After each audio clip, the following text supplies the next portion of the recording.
Welcome everyone to Beyond the Buzz today. We're so excited to have y'all here. I'm really excited to partner with Dr. Andrea Brenner today, and she is going to spend some time with us talking about home for the holidays. It's kind of crazy that we are already talking about this, but it's right here. So we're going to set some expectations for that visit home with your student, whether it's their first time home, but there may be a couple of you in here where this is maybe a second or third visit. But either way, she's got some really great content for us to think about and, hopefully a little bit in advance of them landing on your doorstep. So, a little bit about Dr. Brenner. She has worked with tens of thousands of first year students and some of their families, drawing on 25 years of experience as a college professor and university administrator. She's the co-author of How to College, What to Know Before You Go and When You're There, and the creator of the Talking College Card Deck. So with that, I'm going to hand it over to Dr. Brenner. She's going to speak for a little while, you all, and then she will take Q&A. You can, of course, pop in the Q&A as you're thinking about it, but we will not actually address those questions until the end of the webinar. And just a reminder, this will be recorded and sent out in the next couple of days.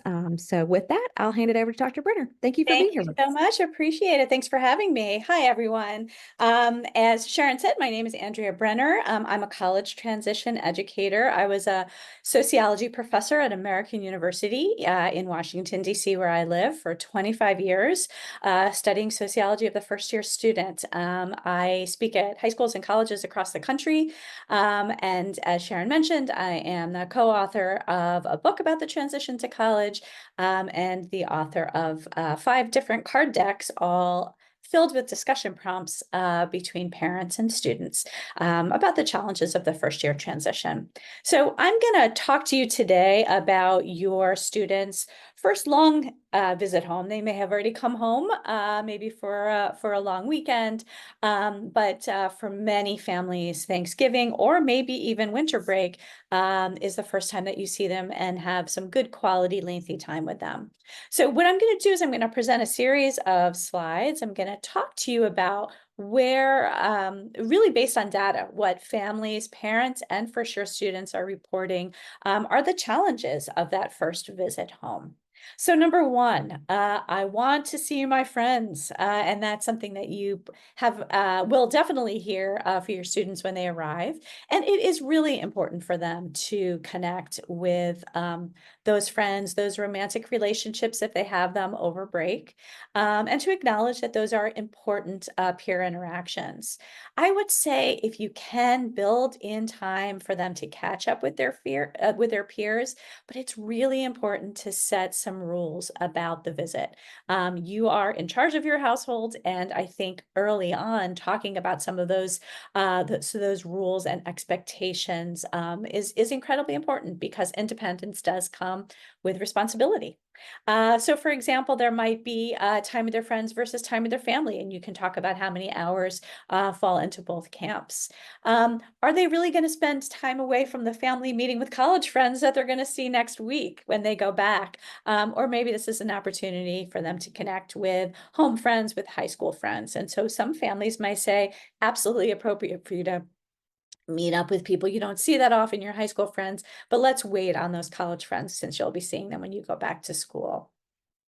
It's important to prepare for feelings about changed friendships.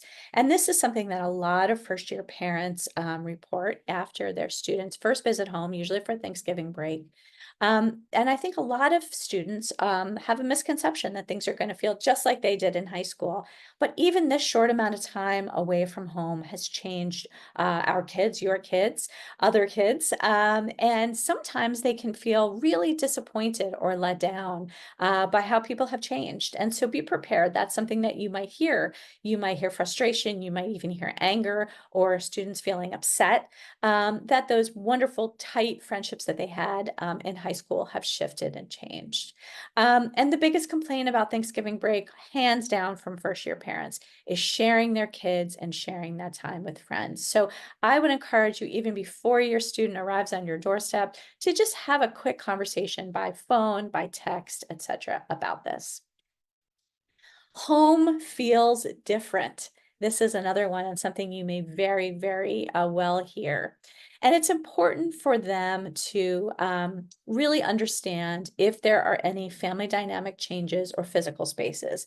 And that might be from something very dramatic, a death in the family, a divorce in the family, to something that's seemingly dramatic to them, maybe not to you. Maybe their room has been changed into a guest room or an office. But make sure that you've discussed some of those changes with them so they are prepared before they come home.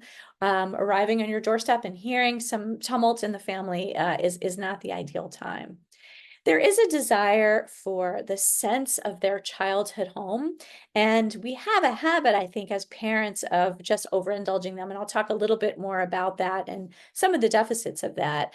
But it's a juggle because they do want that sense of a childhood home, but yet they're used to all of the adult privileges of living independently in college. And again, great conversation to have in advance. What does that look like to you? You know, you are still my child, even though you've been living on your own, and there are rules in my home. There's a little bit of anxiety that many students report about being on their parents' turf. Of course, this was their turf before. And if their last visit with you was you coming maybe to family weekend and visiting them on campus, this feels sometimes a little bit odd because you had seen them on their turf and now you're back at home with them and it's your turf. And so that's another conversation that might happen. In sometimes the extreme example, but it's something that is certainly reported by students feeling like maybe they're the outsider. And it's a very strange feeling. I've actually spoken to first year students in focus groups who said coming home for Thanksgiving break felt just like when I was sick in high school and I missed a day and I felt like the world had stopped because so many things happened in the high school day that I missed from being sick, but everyone else just kind of went on about their life even without me there. And that sometimes Thanksgiving can feel, maybe the student feels a little bit like the outsider. They're surprised that changes have taken place in the family, in your routines, etc. So the more you can prep them for that, the better. Many parents report that their students' new lens on the world comes off sounding critical of family dynamics and behaviors. And we're going to dig into that in a future slide, but that's something really important to think about. They are seeing Thanksgiving with their family, hopefully as a joyous experience, just as you are, but they do have a different lens, a different perspective than parents do. And sometimes, given their new ability to criticize texts and question everything they learn, that's part of the college education process. Sometimes they come home and you may feel, or you may hear that so those family behaviors or family dynamics are being questioned or even criticized. So being aware of that is really important. I'm exhausted. That's another one. And it's very real. It's important for families to leave time and quiet for students to sleep in ideally their own beds. If you can avoid over programming during this visit, that would be terrific. There's so many things you might want to do with them, but maybe they should just have a little bit of extra time to sleep. Remember that schoolwork doesn't end during school break. Where in high school, their teachers may have said, all right, go enjoy your Thanksgiving break, no homework. College professors are not quite the same. And so there might be schoolwork looming over them. And I would say in advance, ask them not only when they're arriving home, but ask them in advance, you know, what kind of homework are you going to have? What kind of hours are you going to need? Their sleeping patterns have changed very dramatically since high school. The college sleep wake cycle is totally different than it was when they lived under your roof. They probably have learned a little bit about napping, which can benefit college students dramatically. But again, conversations about sleep patterns, about their homework, and how exhausted they're going to be is really crucial. And then I think the statistic is important to talk about. 60% of college students don't get quality sleep. School breaks are the perfect time for them to recoup before they head back for that last stretch of the semester. And Thanksgiving always seems so close to finals. There's really not that much school left in this semester. That often doesn't line up with what families have planned. So going back to that bullet number 2 there, avoid over programming if you can. Maybe you have people come to you rather than spending a lot of time in the car going places. Your time with them is limited and they are going to be tired. Don't judge the new me. This is something we hear from a lot of first year students. So many students have explored new identities in college. Some you may know about, some you may not know about. And there are hot button issues for some families that may arise during the first lengthy homecoming. Maybe they have announced a romantic relationship that you're not aware of. Maybe they have a new LGBTQ identity, or they've thought about changing their major or even their career path completely. Maybe their eating habits have changed and they say, I'm vegetarian or I'm vegan now. College introduces lots of new identities. We want them to have all of those changes and be able to think critically about them. But remember that a lot of them do feel judged coming back into the home. There is a fear of being misunderstood or even alienated for their new choices and identities.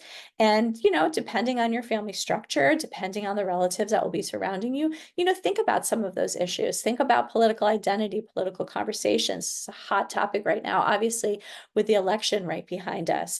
So again, the more we can talk about it, the better. And the further in advance, ideally, the better. Many first year students really report feeling anxious about interactions with their families during their first lengthy homecoming because they may feel that they're being criticized, maybe they're not accepted, or even we've certainly heard reports of families saying, with this new identity, we're no longer paying for your college or we're no longer giving you spending money. So, keep in mind some of those are very extreme situations, but they have certainly been reported. And, a student is very proud of their new identity as they're growing and twisting and turning into a young adult. So think about that and ask lots of questions, but at the same time, try to think real hard about if you are coming off sounding like you're judging. And that's a tough thing for us parents to do. But it's my room. Alone time is really important for them, even if it is little bits and spurts of alone time every day, especially if they've had a roommate in college and they've lived in really close quarters. They've probably had very little privacy. Certainly heard stories of students that just hunker down in a shower stall in college so they can get a little bit of alone time. If they share a room at home, maybe consider a separate temporary space if possible so they can have just a little bit of breathing room. I would say be realistic about room cleanliness and organization. And if you have very specific rules, maybe state those in advance. So I know in my particular family, when my kids were in college, our rule was you keep your door closed. And if we're having family over, your room needs to be neat and clean. But otherwise, it's completely up to you, just as long as you keep your door closed and I don't need to see your mess. Every family is different, your home, your rules, but think about those in advance. And remember, we should really be picking our battles. It's great to provide a quiet place to study without others interfering. And if you have a big, loud house, maybe a local public library is a great place for them to do that because they will need some time to do some schoolwork.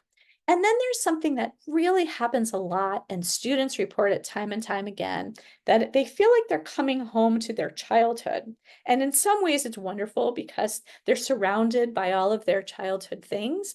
And at the same time, it can feel a little bit alien to them. And we hear stories again and again of first year students coming home for Thanksgiving break and pulling out boxes and garbage bags and starting to clean up their childhood room because they want to feel a little more adult. So again, conversations, the earlier the better. Parents relate neatness and organization in a very different way than teens do. So messy doesn't necessarily mean disorganized, although it might look disorganized. So that's something to keep in mind. Ugh, too many questions. This is something that students probably this slide sings more than the others. This is something that students report across all colleges and universities. They are overwhelmed by the amount of questions that they're getting, not just from parents, but from extended family and friends as well. So it's natural for extended family to be curious and want to ask students a barrage of questions about their college experience, especially if it's a first-gen family and this is the first student going to college. So they may hear, how's college? Do you like it? What's your major? How are your grades? What are you doing for summer break? What are your post-graduation plans? And all of that can feel very, very overwhelming to students. So how's college? Do you like it? Let's take that first one for a second. lot of first year students are struggling, and it is very, very normal in the fall, their beginning of college, to struggle. That is very, very common. And so maybe they don't like it. So college is okay. Do I like it? I'm not sure. Those are questions to think about because the answers may not be what you expect. What's your major? Well, they can tell you what their major is now, or they can tell you, I'm not really sure about what major is. How are your grades? That's a tough question for a lot of students, not just because some of them may not be doing as well as they did in high school, but there are classes that they have taken or are currently taking, and they don't actually know how they're doing because there have only been a few grades reported. Very different than high school when they had so many assignments and often an online portal to know how they were doing. So that might be a question where they don't actually have the answer. What are you doing for summer break? What are you doing for your post-graduation plans? Questions students may have just begun thinking about, and it can be very overwhelming. So again, think through your student's lens. How will these questions be received? What are ways that they can reply? And that's a great idea. Maybe before you're about to have a get together with extended family, you can sit down with your student and say, here are 4 or 5 common questions that people may ask you. Do you need any help kind of negotiating some of your answers? How do you feel about it? And I would say, I'm going to mention this a little bit later as well, the power of the word yet is really, really important, right? So what is your major? Very different to say, I don't know versus I don't know yet, right? Yet means I'm in the path of figuring it out. So you might want to talk to them about the power of yet. It's still something I'm working on. What are your summer break plans? I don't know versus I don't know yet, right? Meaning I'm still thinking about it or I'm starting to apply. But I'm an adult at school. This is another thing we hear quite a bit from first year students in college. Parenting a quote unquote adult, and this is a young adult, but still an adult, who has lived away from home can be really challenging. It could be challenging when they're teens, but it's really challenging when they come back and they're under your roof and they have lived away from home. Remember that college success relies on self-reliance and decision making. And that's the stuff that they've been doing without you, without us.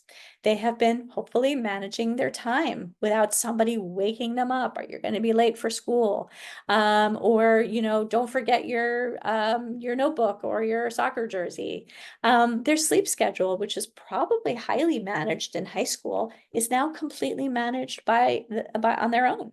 And that's very, very different. They might be making good sleep choices and they can be making kind of lousy sleep choices, but they have been doing it on their own. Choosing food's another one, something we really, as parents, don't think twice about. We think they're coming home, we're going to make them all their familiar foods, but they have been choosing their own food, the times of day they want to eat, the healthy or not healthy choices that they've had. That's all been on them in college. And now they're being told, understandably, when they're home for a week, where to be, how long to sleep, and even what and when to eat. And this can invite tension. So if you hear a student, your kid saying, oh, I eat when I want to at college. Why do I have to come down for dinner at 6? Different places, different rules. You're on your own when you're on campus, and that's great. I'm so proud of you for making good decisions. But when you're under my roof, these are the rules we have, and I've given you notice about them, and that's what I need you to respect. Especially if your student has really struggled with independence, attempt to limit caretaking during their first homecoming. And that's really hard because if you've had a student, especially a student who has called you and said, I'm really struggling, I don't know if this is the right place for me, maybe even I'm thinking of transferring, I haven't made a lot of friends, or it's hard for me to make some peer connections, I haven't gotten overly involved in things. So you've heard some of those negative but very common first year transitional issues. A lot of us as parents want to rush in when we finally have them home and caretake them, right? Just do it all. And it's really important, especially if they've struggled with independence, to attempt to limit your caretaking of them during their homecoming.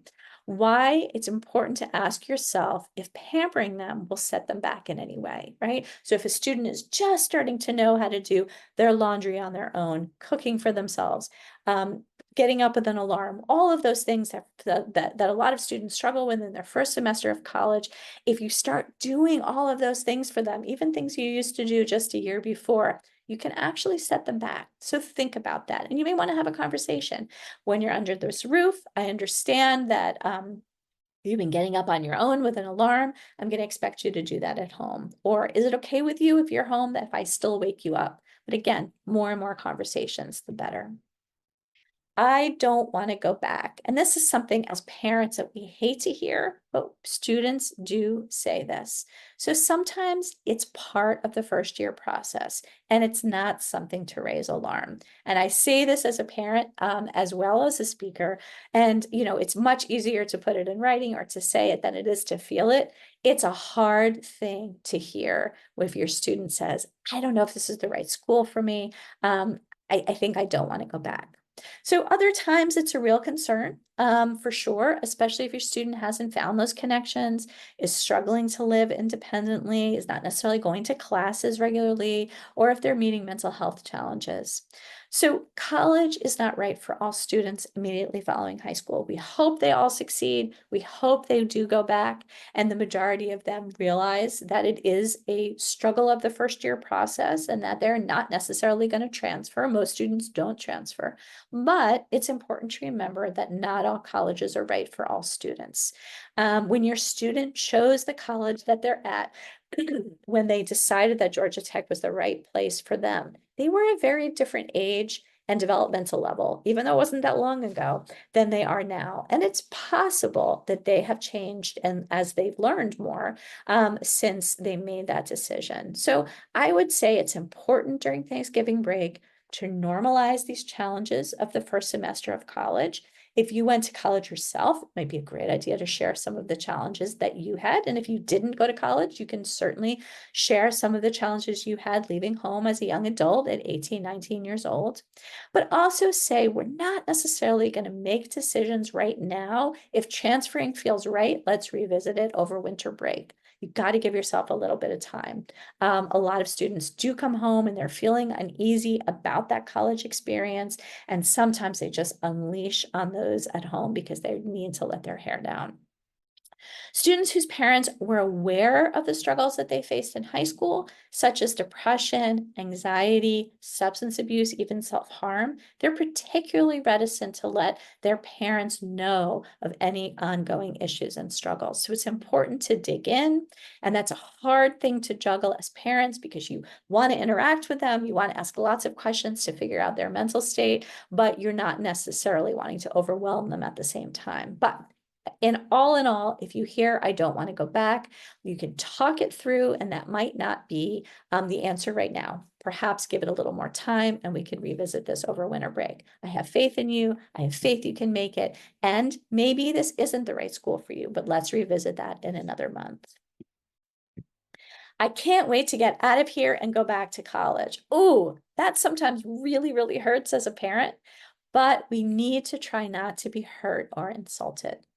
If we think about their lens, that 18, 19-year-old lens, picture the freedom they came from in college and the freedom that they are returning to, right? They have found their college community of same age peers. They have a new home and an old home, and those can live in harmony with one another. I would say most importantly, don't forget the stress of your student wondering which college would work for them. And it seems like a while ago, but go back to that stressful time of applying to colleges and watching your child maybe decide which college they were going to attend. Maybe it's visiting colleges, that whole kind of nightmare of junior, senior year of figuring it out. Their desire to return to campus is actually a reason to celebrate. And so for parents, even though it kind of tweaks our heart and it does feel a little bit insulting that they don't want to necessarily be at home and they can't wait to go back to college, it's actually a reason to celebrate because they've done something right and they've connected. This is another thing that we hear quite a bit from first year students. Rules, are you serious? Right? As I mentioned earlier, your household, your rules. But please discuss this in advance to avoid conflict, right? You can have things called non-negotiables, and you can even call them non-negotiables. So for example, the timing of a holiday meal.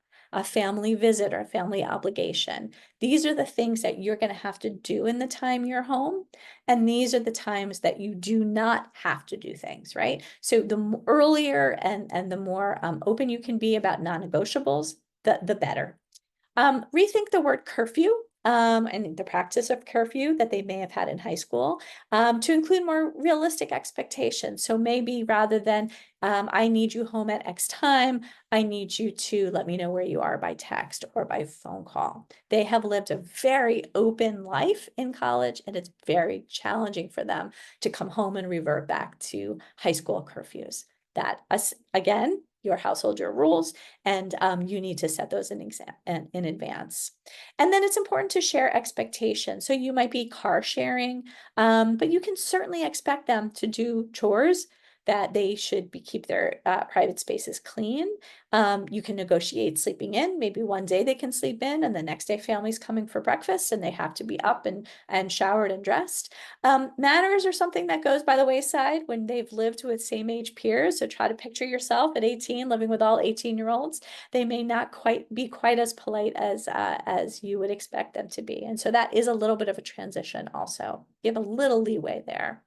College students need to be reminded how their behavior impacts others. So very appropriately and developmentally appropriate, they have been focusing on the self, on their own needs in college. And unless they're in a committed romantic relationship, they really are very much egocentric at this age. And it's developmentally appropriate for them to be that way. That said, when they come home and they come into your home once again, they need to be reminded how their behavior and even their manners can affect others. I am a different person now. This is another thing that we hear from first-year students. Think about how most colleges are demographically different from their home communities. So the majority of US high school students come from high schools that are racially, religiously, economically, even politically in some situations, very similar. And they are most likely going to a more diverse location, which is their college campus.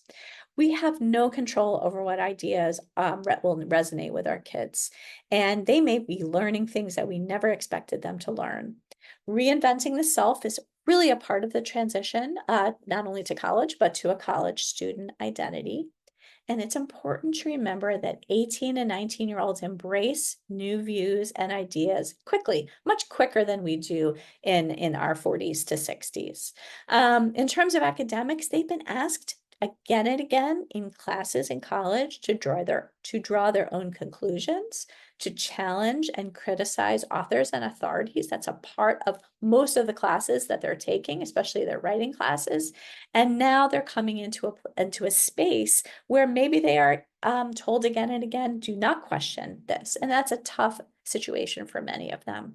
A successful college experience includes being exposed to worlds they never knew existed and trying out new ideas and behaviors. For example, they may have grown up in a very homogeneous socioeconomic situation with their home friends being in similar financial situations, and they may go to college and they have a roommate that's in a totally different financial situation, and they've learned how to handle that. So they may be asking questions, they may be identifying differently than they did before, and that can be sometimes pretty overwhelming for first-year parents. So I will conclude with this, and these are the top 10 reminders for parents for Thanksgiving break, winter break, whatever this may be. Number one, focus on quality versus quantity time. And that's hard because we want to have our kids all the time. We want to get them up early and spend time late at night with them, just get all of that time in. Remember, not only will they be home, hopefully, for winter break, or you will see them at some time this winter, but it's really, really important to focus on the quality versus the quantity time. So we know that they are going to be limited by sleep and their homework, their schoolwork that they have to engage in and finish. And so again, talking in advance about, I know we're not going to have a ton of time together. I know you also are going to see some friends. We have family obligations. You'll want to sleep. You'll have homework for sure. But we do want to spend good quality time. So what are some of those traditions? What are the things that we're going to put on the calendar that are important to us as a family? I'd say pick your battles as well. We've done this many times when they were teenagers, those pick your battle times. This is a different type of picking your battles, right? So maybe their bedroom's not as clean as you would like. Maybe they're eating in a different way or manner or pattern than you would like. Maybe they look appearance-wise different than you would like, but these are battles that we can pick, right? We're interested in them being good humans, having grown from their college experience. We want to ask them what they've learned. Again, as I mentioned earlier, if you can, don't over program. It's hard because so many people, especially if you have a large family, want to see your college kids and want to talk to them at length.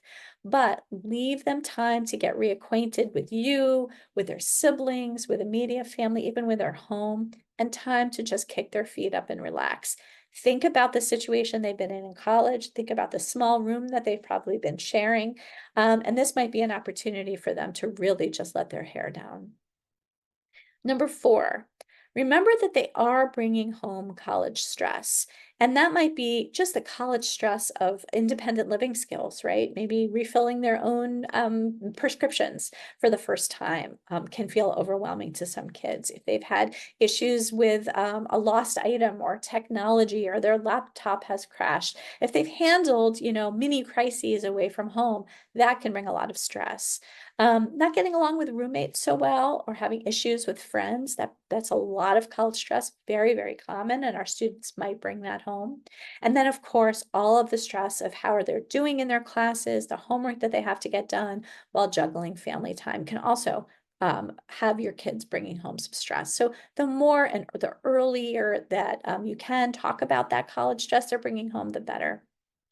Number 5, if you can, and this is a hard thing to ask, balance my baby is home with not babying your adult child, right? We do want to love on them and kiss them and cook for them and make their bed and all of that stuff. But again, think, am I going to do anything here that's going to set them back? Ask number 6, ask what they miss from home and what you can provide. And that is especially important before they arrive. Of course, you may have a standard Thanksgiving meal, for example, but ask them, what are the foods that you wish you had in the house for snacks, things like that? What are the traditions that you remember? And you might be surprised, they may not be what you already had on the calendar.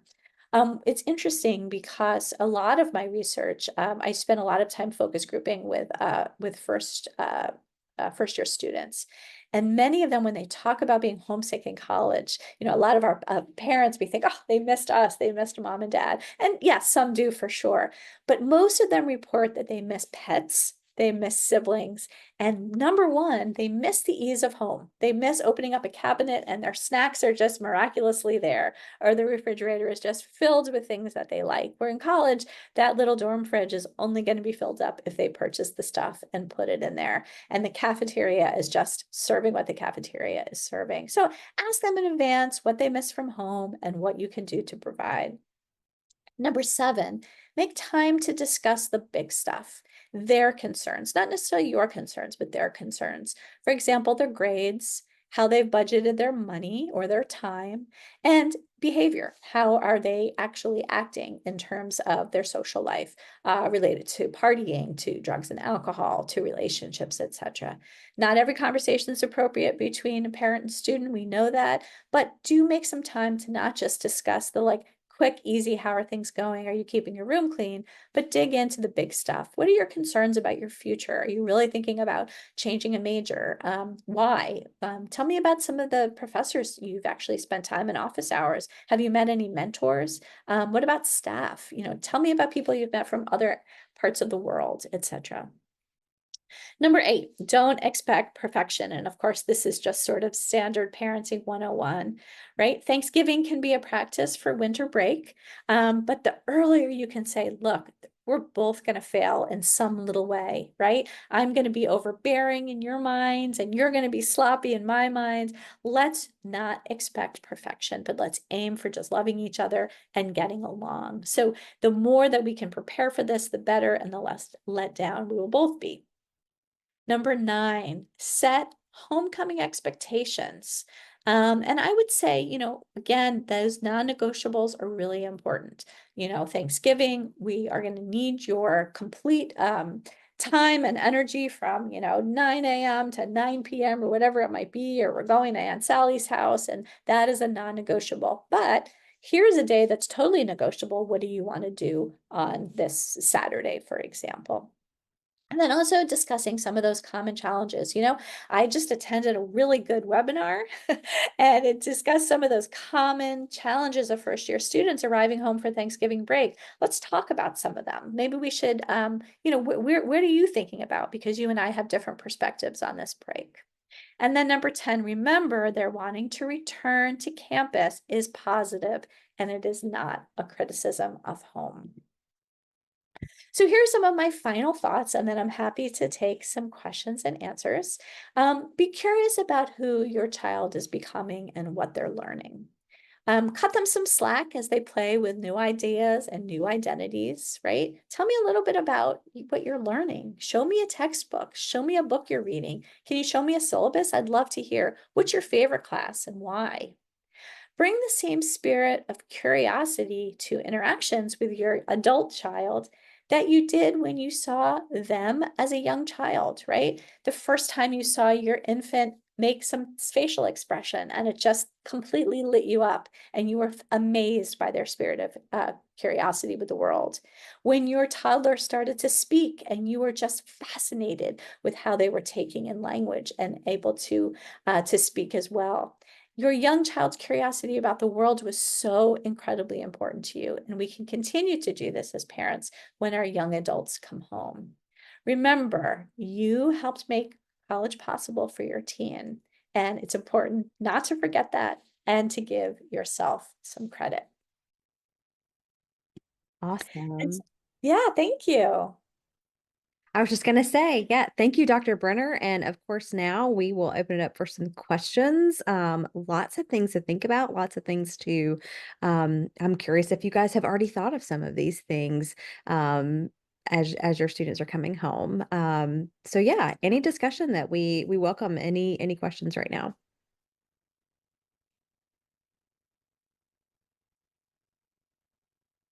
I will say that the negotiable versus non-negotiable is a big thing already in my household. Um, I lean No, to that often where I'm like, you know what? Does this really matter? Okay, yeah, it really does matter. Or nope, it doesn't.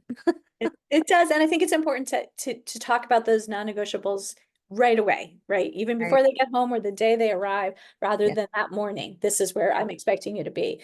Thinking in advance. Tomorrow we're going to do this. Here's the stuff you have to do as a member of our family. It's part of the responsibilities. And then here's your free time.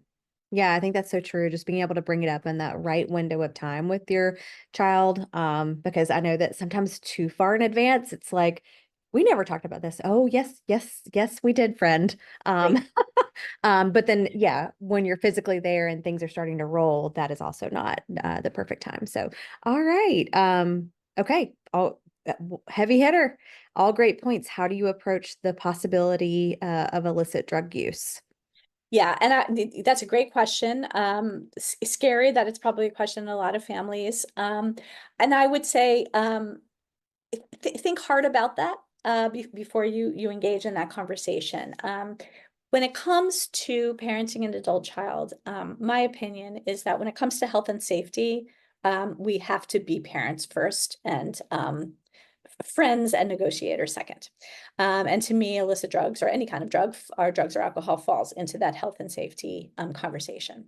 So I would be very, very knowledgeable. First, I'd be knowledgeable about what they could be engaging in and the dangers of that. I would have some articles read.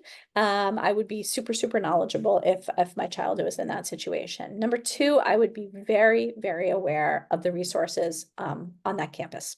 So what does Georgia Tech have in terms of mental health counseling, in terms of drug and alcohol counseling? Is there a wellness center? Is there residence life education, et cetera? So, you know, when our kids go to college, I think there's a misconception that they're going from dependent to independent overnight. Mm. And our students are going to make lots and lots of mistakes. But it's important for us to understand that there are resources that your tuition dollars are covering.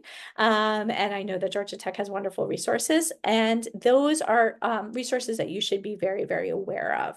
So I would say come to that conversation with your kid armed with not only the academic, the data, the real information about drug and alcohol use, but also the resources that are um, available to them as a student on the campus, because you don't have to solve everything on your own.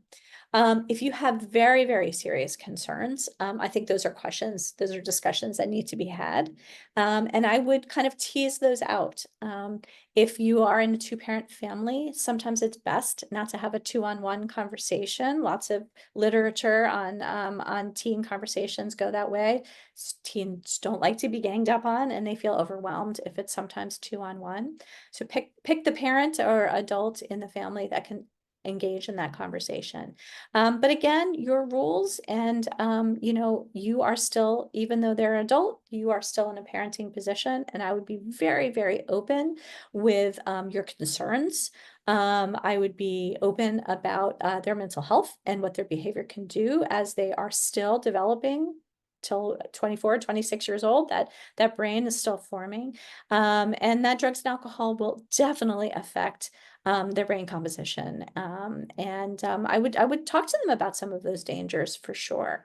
There are wonderful resources that can be found online about engaging in conversations. I don't know about this parent has a specific concern, but if you have reason to have a specific concern about drug and alcohol use, there's some fabulous resources online, and I'm happy to share. You can certainly email me. My website is ambrenner.com. I guess we can send that out. And if anyone has a specific question or wants a resource, I'm happy to send them one. I'm going to drop that right here in the chat.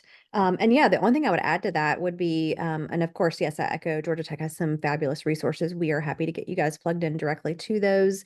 But I would say, seek my thing on this is seek to understand, why are they looking for and engaging with certain things? What else is going on, right? Because they might be doing these things because of something else. So kind of look at it as a kind of, a holistic view of what's going on. All right. Any other questions while we have Dr. Brenner here? I hope that you are all looking forward to this time together. It's kind of, been one of those things you've probably been waiting for a long time. And so we really just want to help you guys make the most of that time together. And I really appreciate all these good tips today. Anything resonating, or just doesn't have to be a question or just a thought? I will say, while we're maybe waiting another second, Elizabeth, who is our fabulous marketing and communications person, did ask in the chat if Dr. Brenner would be willing to share these slides in some of our wrap-up content. Okay, yes, Absolutely. Yes, for sure. I will send them to you, and you can send them out to everyone. perfect. We will have the recording ready for you guys as well as these slides. So Great. we've got a question from Catalina.